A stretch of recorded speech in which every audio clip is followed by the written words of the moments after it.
검찰이 박영수 전 특별검사와 양재식 전 특검보에 대해 사전 구속영장을 청구했습니다. 박 전 특검을 불러 조사한 지 나흘 만입니다.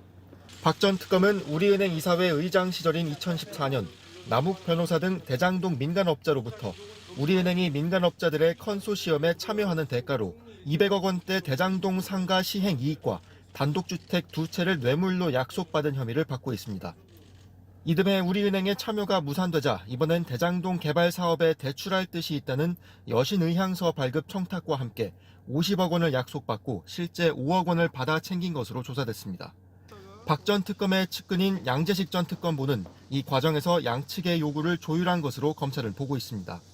검찰은 또 박 전 특검의 구속영장에 지난 2015년 대한변호사협회 회장 선거 자금 명목으로 남욱 변호사한테 3억 원의 현금을 받은 혐의도 적시했습니다. 검찰은 지난달 이순우 전 우리은행장으로부터 박 전 특검 요청으로 성남의 뜰 컨소시엄 참여를 실무진에 검토시켰다는 진술을 확보했습니다. 반면 박 전 특검 등은 청탁을 우리은행 측에 전달한 바 없다며 뇌물 혐의를 전면 부인해왔습니다. 검찰이 박 전 특검의 신병을 확보하면 검찰의 이른바 50억 클럽 수사가 탄력을 얻게 될 것으로 전망됩니다. MBC 뉴스 손구민입니다. 검찰이 이른바 50억 클럽의 한 명인 박영수 전 특별검사를 피의자 신분으로 불러 조사했습니다. 지난 2014년 박 전 특검이 이사회 의장을 맡았던 우리은행에게 대장동 일당을 돕도록 영향력을 행사했다는 의혹 때문입니다. 우리은행이 성남의 뜰 컨소시엄에 참여하기 힘을 써주고 200억 원대 부동산을 약속받았다는 게 의혹의 큰 줄기입니다. 당시 우리은행은 내부 심사 결과 최종적으로 1,500억 원 대출 의향서를 내줬고 성남의 뜰은 대장동 사업자로 선정됐습니다. 다만 우리은행이 사업을 함께하지 않고 대출로 선회하면서 박 전 특검에게 약속된 목도 50억 원으로 줄었다는 게 검찰 시각입니다. 박 전 특검의 화천대유 고문료 2억 5천만 원, 화천대유 직원이던 딸의 회사 대출 11억 원이 약속된 돈의 일부인지도 조사했습니다. 대검찰청 중앙수사부장과 서울고검장 등 최고위직을 거쳐 퇴임한 박영수 전 검사는 지난 2016년 국정농단 특별검사를 맡았습니다. 전직 대통령과 재벌 총수를 이어 구속시키며 전 국민적 지지를 받았습니다. 하지만 지난 2021년부터는 자신이 범죄 피의자로 수사기관에 불려다녔습니다. 수산업자를 사칭한 사기꾼에게 포르쉐 차량을 얻어탄 혐의로 경찰과 검찰 조사를 받았고 김만배 씨와의 친분으로 50억 클럽의 이름을 올려 검찰에 3번이나 소환됐습니다. 한때 관용차로 출근하던 검찰청사였지만 이제는 지하 주차장으로 취재진을 피해 몰래 출석하는 신세가 됐습니다.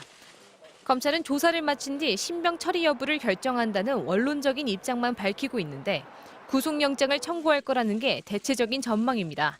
MBC 뉴스 이유경입니다.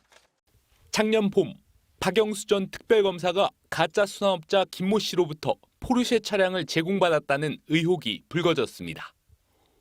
박 전 특검은 작년 7월 공식 사과하며 특검직에서 물러났지만 자신은 뒤늦게 차량 대여비를 지급했다며 포르쉐 제공 의혹은 끝내 부인했습니다. 사건을 넘겨받은 검찰이 1년여 수사 끝에 박 전 특검을 재판에 넘겼습니다.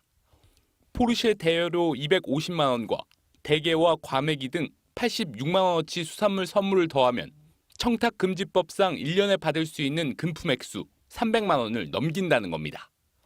박 전 특검 측은 차량 대여비를 받았다는 가짜 수산업자의 사실 확인서까지 냈지만 검찰은 통화 내역과 차량 이용 내역을 따져보니 확인서조차 허위였다고 결론 냈습니다. 현직 부장검사로선 사상 처음으로 경찰에게 압수수색을 당했던 이모 검사 역시 함께 기소됐습니다. 포르쉐와 카니발 차량을 무상 이용하고 220만 원어치 수산물 선물을 받은 것은 물론 아이 학원비 580만 원까지 대납받은 것으로 드러났습니다. 대선 전 윤석열 전 검찰총장 측 대변인에 선임됐다 물러난 이동훈 전 조선일보 논설위원은 300만 원 상당의 골프채 선물을 받은 혐의로 함께 재판에 넘겨졌습니다. 또 엄성섭 전 TV조선 앵커 역시 벤츠와 아우디 차량을 무상 이용하고 술접대를 받은 혐의로 기소됐습니다. 다만 함께 의혹의 대상이 됐던 김무성 전 의원은 무혐의 처분을 받았습니다. 검찰은 수사가 시작되기 전 비서를 통해 대여비 지급을 지시해 범죄 혐의를 인정하기 어려웠다고 설명했습니다. 100억 원대 사기 혐의로 징역 7년이 확정된 가짜 수산업자 김 씨도 이들에게 금품을 제공한 혐의로 다시 재판을 받게 됐습니다. MBC 뉴스 신재용입니다.